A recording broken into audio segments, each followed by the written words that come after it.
Like that. Sure. I think tonight we're going to start the show with this nice little selfie here going on so we can get things good.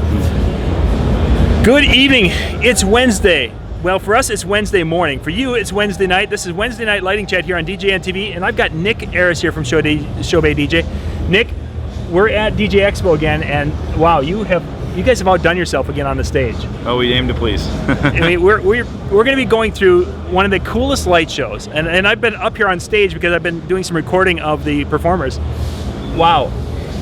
Wow. I think you got to walk us through what you guys did and how this all came together, because it is impressive. All right, so I guess we'll start with the basic concept of the stage. What we tried to do is create a projection surface which can be used by a lot of DJs or to use for moving heads or for gobo projection, or even projector screens you can use for those, for like a front projection and do images or video or whatever on it. So what we have here is a 2.5 meter by 2.5 meter stretched white fabric. And there's LFS 75s over on the backstage projecting the Chauvet DJ logo. Okay, let's just turn around. I want to where are those at? Those are sitting right up there on the, way up on the truss there. You see the white light coming up there? That's the LFS 75 DMX. Okay. And then right there in that blue, we have our brand new 355Zs. They're the Intimidator Spot 355Z. It's like a 90 watt or 85 watt or something like that. Pardon my spec knowledge difference. We got a lot of stuff going back and forth. But we have, those are actually a zooming version of our 350 with a higher power LED. And it is awesome. And those just were announced at the show here? Correct, yeah, they're brand new. I got 8 of them here, which is so exciting. We don't normally get that. So I have those actually doing a gobo pattern on here. This is like a water effect kind of thing, and I've got all 4 of them. You can see the 4 different zones in there. And it's creating this like cool kind of rolling water effect in the background with a white lit gobo in the front. Great little like movement effect to create some energy and ambiance in the room. We also have around the outside of the diamonds, why don't we come in a little bit closer here. On the outside of the diamonds, we've got our Color Band Pix M's, which of course, as you know, is a Y-axis linear wash or batten, some people call them. These things allow me to be able to pop on the inside of the fabric and do chase patterns around the inside, which is really cool, and we'll show some video of that here pretty soon, I'm sure. Then this also allows me to do some really fun effects out in the crowd and whatever, and it's just a very flexible fixture, and we wanted to put it up here so we could do all kinds of crazy stuff and get the show really going later. And of course, one of my favorite lights, and it's become one of my favorites because the more that I use it, the more I just love it.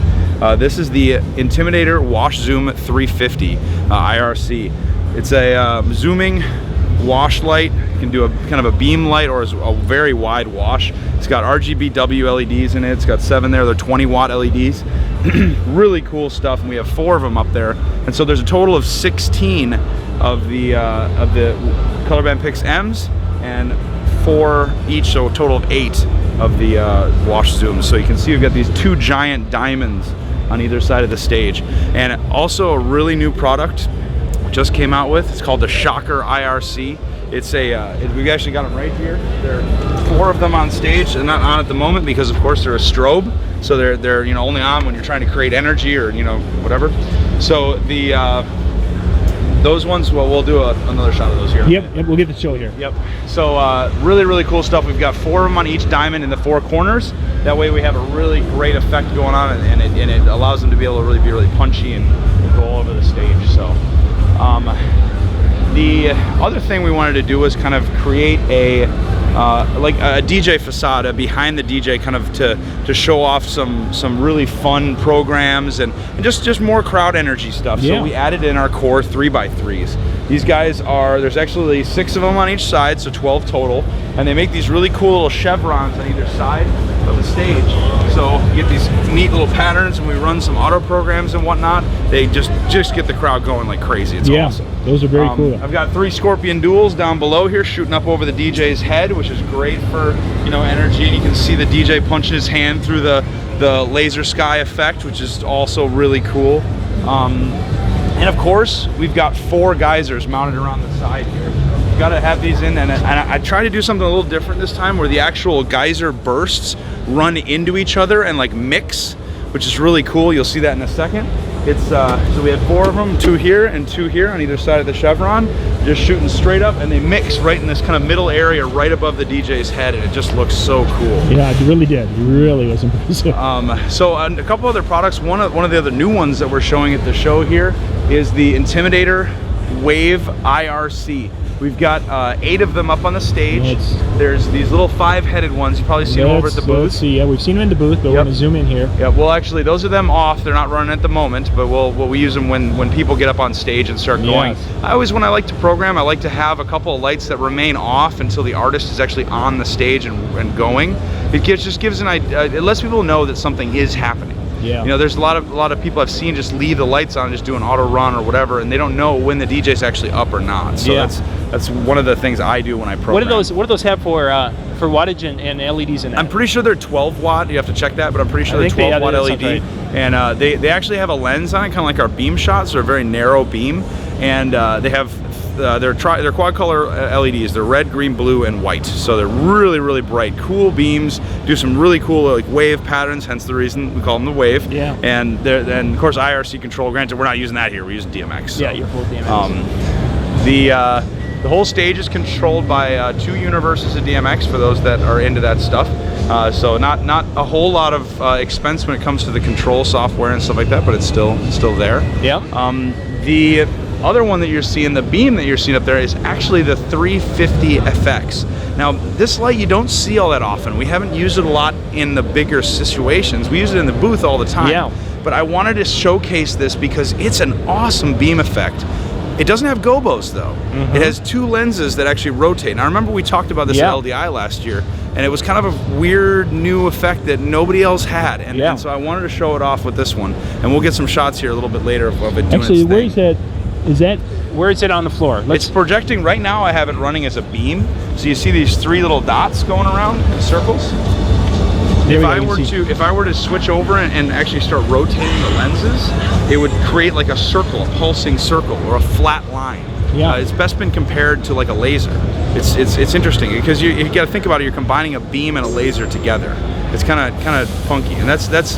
I feel like a lot of people, you really have to see these things to really get what they are. Yeah, so. We've had a lot of people asking. They wanted to see what it looked like on the floor. They're like, we see it up in the truss, but we want to see it on the floor. Well, here, I tell you what. Let's go fire these suckers up, and I'll show them to you. We'll finish up on the stage now. Do we have any? Oh yeah. Got any other new stuff up here? Cool stuff. At this point, that's pretty much it when it comes to the front stage, this part of the stage. Obviously, we talked about the 355Zs. We got the more wash zooms up there for downlighting. Oh, one thing I do want to show you is we have 3 more LFS 75 DMXs up there. Okay. And one of the tricks, I know we've been talking about it, you put a gel filter in a white LED. Yep. And that will actually allow you to make a warm white. Yes. Well, I wanted to proof and practice that at this show. I want to show people that you don't have to buy a crazy big $1,200 LED ellipsoidal to get that effect. You can use your LFS 75 DMXs as an ellipsoidal. You just throw a half CTO or full CTO gel on the front of it, which you can buy all over the place. Yeah. And online, whatever. And it's a little section. It's probably about that big. And just throw it in there, and you get this amazing warm wash that is a perfect warm white. And that's what you're using on the DJ. Yeah. When you see the DJ standing there, it looks like they're hit with really, really expensive lights. But I just got 3 LFS 75 DMXs up there. I assumed you had a different light. Right. Yeah. And so you for the price of one LED ellipsoidal, about $1,200 or something like that, you could buy these 3 for $1,500, and you've got 3 that you could use for the same thing. Yeah. So it's just a very effective use of your very precious money. Yeah, for sure. I'll have to put a little clip. Well, there's clips on our website that they can show the performers, and they had that warm look on. Absolutely. They didn't have that white washed out. Very cool. Yeah, and we wanted to show that off today and really get the effect. So it was really cool. But yeah, wow. that's the product on the stage. We kind of kept it, despite it being big and epic, it's actually a fairly simple system. And that's the way we want to do it, because we know that people out there, you don't have tons of money to be blowing on gear, so you have to buy stuff that's applicable and has multiple uses, and that's what this is. This is a multi-use booth, or multi-use stage, excuse me. Very nice, very nice. Yeah. Let's take them behind the scenes. Let's go up to your booth. All right. And let's fire some things up, and we'll take a look. So. Just getting a sneak peek back here. Yes, you're gonna get to see the area that very few go. And if we fall down, we trip, we get hurt. Now, the one thing I also wanted to mention is here's our DMX splitter. I know we've talked about in the past. It's a good idea to use these things. A lot of guys, to terminate or not to terminate. Remember we talked about that in the seminars.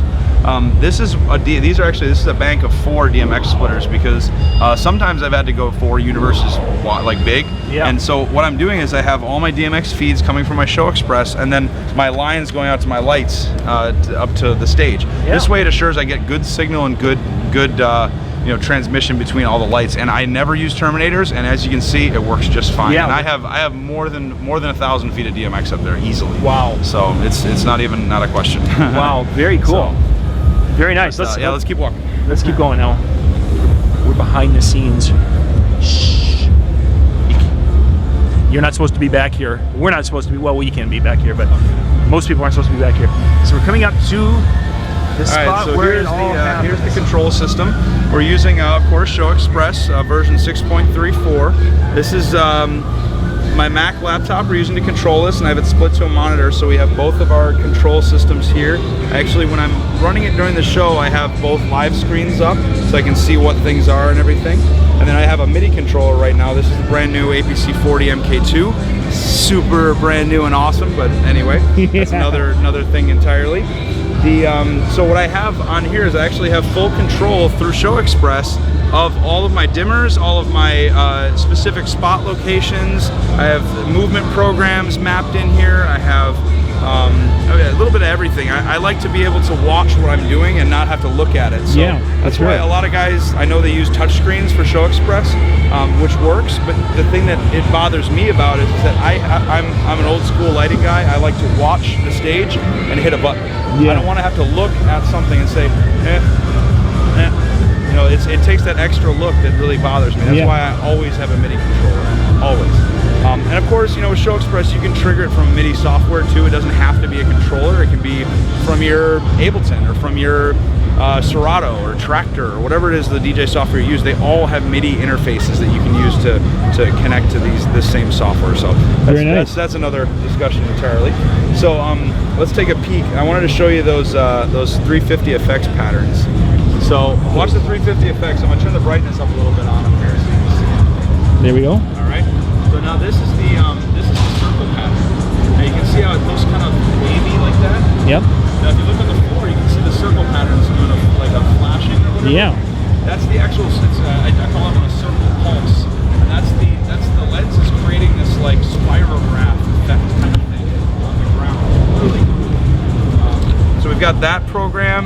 We've also got a line program where it'll actually, and you see the thing that a lot of people get kind of turned off about with these guys is that they do take a second to respond, because you've got these wheels that are spinning so fast to make these programs. They have to change speeds quickly. Yeah. But you can see the lines on the ground there in the red carpet. Yes. It's projecting it. And in fact, let's walk over and watch your step there, John. Yeah, go ahead. Walk over.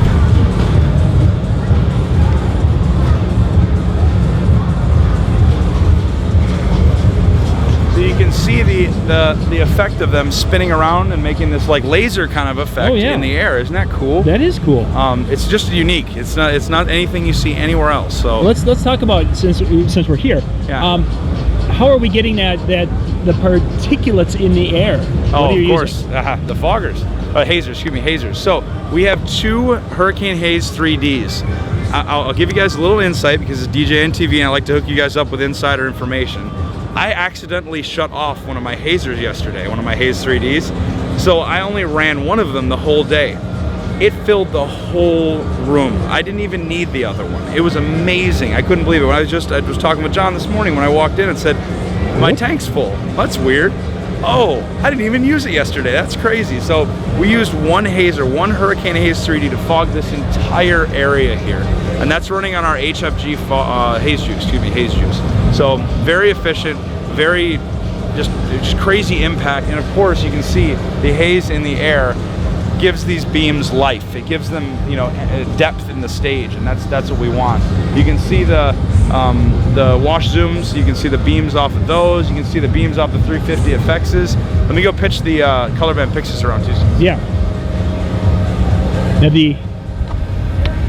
the hazers are in the corner down there. If you can see that, we'll try to zoom in. There's one on each side of the stage. And for those wondering, that was the one that wasn't on.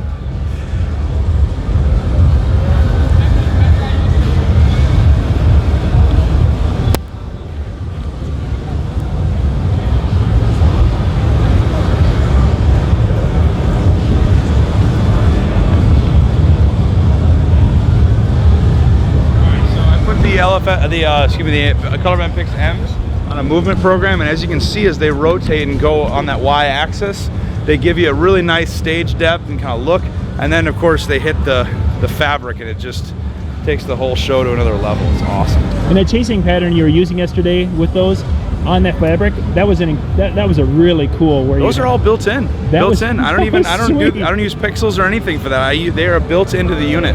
It's awesome. That was cool. Yeah, those are some really cool lights. And actually, you know, there's obviously, we always have stuff that we want to go back and do and change. And I think if I were to do this setup again, I would probably invert the axes on the because most of Chauvet fixtures, whenever it has a moving head of some kind, you are able to invert the axis, so you could flip it around so the chase programs would actually fill and chase in an opposite direction. Oh, that'd be cool. So sometimes making use of those pan tilt, or pan in this case, inversions will give you a much more coordinated show without having to do any extra programming whatsoever. I'm running these in 10-channel mode, and I only have 2 addresses for each of them.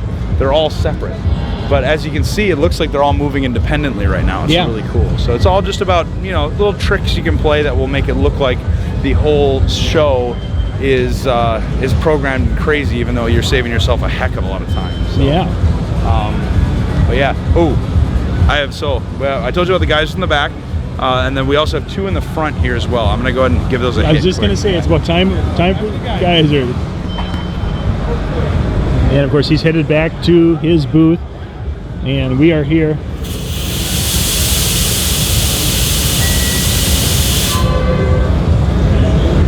Sweet.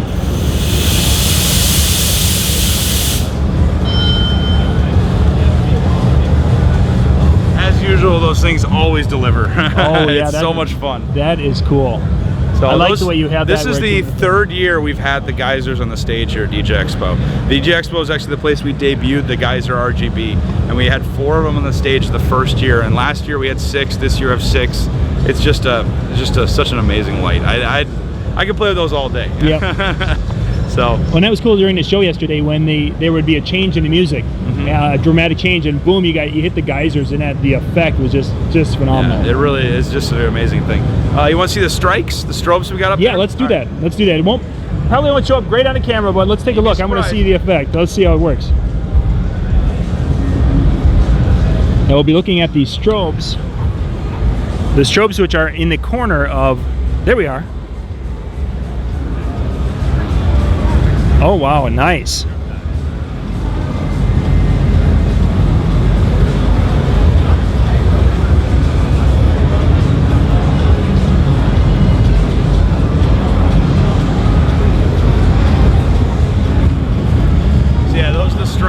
They're called the Strike IR, Shocker. I keep getting confused with the Pro one. The Pro one is a Strike. We have a Pro version of those that are much bigger. They're like a panel, kind of similar to what the brightness of a Martin Atomic. Actually, I think they're a little bit brighter. And then we also have like a strobe style one, which is the Strike 342 or 324, something like that. I'm dyslexic, so it's all good. But this is the Shocker IRC. It's Shocker 90 IRC, and that means there's 90 high power white LEDs in there. Wow, really cool stuff. Now as I was watching that, now it looked like you could put those on full. Oh yeah, sure. Yep. It can. Most of our strobes, we realize that a lot of DJs use those as like a work light, and they actually will turn them on at the end of the night to just wash the whole area with light, so they can see what they're doing and cleaning up cables and all this other stuff. So that's definitely a possibility you can do with these, no problem. Something, and that we couldn't do that with our old strobes. Yeah, no way. That's the benefit of LED, is we can do that. Yeah. And the other really cool thing about it is, I don't know if you saw from one of the programs, you might have to get some other shots of this, but there's actually a ring control in it. So you have several rings. I think it's 5. It's 5 rings. And it can go in and out and do these pulse programs that are just so cool. Yeah. So even if you have like 2 of them, it still is awesome. And they don't necessarily need to be all of the rings on. You can just use the outer ring or the inner ring or something just to show off in a smaller room. But then when you want the big one, you got all the everything. Rings. Yeah, very nice. Yeah, it's really cool. So now let's get to logistics. How long did it take you to set this up, approximately? We arrived here on Sunday afternoon. Probably walked in here at about 1 o'clock and started setting up. Worked until maybe 8, and then started the next day again at 8 in the morning, and I was here until probably about 10 o'clock yesterday on Monday programming, and then I was here programming yesterday morning, so it's Tuesday morning for about maybe 2 hours, 3 hours. So total probably 12 hours, 15 hours, maybe 16 at the most. Yeah. So not too bad, not too bad. Of course, we had the help of the hall, which we normally have people helping us out with that. Yeah. And the guys here at the show are so accommodating, and they're really nice to work with. So it goes together quite well. So very nice. Yeah, this is what you get. And actually, if you want to see something, John, let me show you something. Yeah, let's go. I turned on those LFS 75 DMXs. Oh, yeah. See how that's a cooler white, that's a warmer white? That's just going through that full CTO. So and I don't know if any of you guys know, CTO stands for converts to orange. And so that's like taking a cool white and converting it to a warm white. If you put it in a warm white, it would go really orange. Like it would go like really, almost like not a color you want. Ladies and gentlemen. It's about time to get started though, so let's do this. We'd like to welcome you back to day 2 of exhibits at the DJ Expo, right here at the Taj Mahal in Atlantic City, New Jersey. Please make sure to take the time to check out all of our fine exhibitors on the showroom floor, and don't forget about our wide array of panels and seminars upstairs. All right, anyway. Yeah, that's it. As you heard, once again, ladies and gentlemen, welcome back to day 2 of exhibits at the 2014 DJ Expo. On behalf of DJ Times and Tested Communications, we'd like to welcome you back and remind you to please take the time to check out all of our fine exhibitors on the showroom floor, and don't forget about our wide array of panels and seminars upstairs. Okay, I think that's it. The show's about to go. Nick's got to go. I've got to go. Gotta get This is Wednesday Night Lighting. Thank you for watching. If you got any questions, comments below. Just put them down there. If you have some thoughts, share them with us. Thank you very much for watching. This is John Young with the Disc Jockey News and Nick Airriess. Once again, ladies and gentlemen.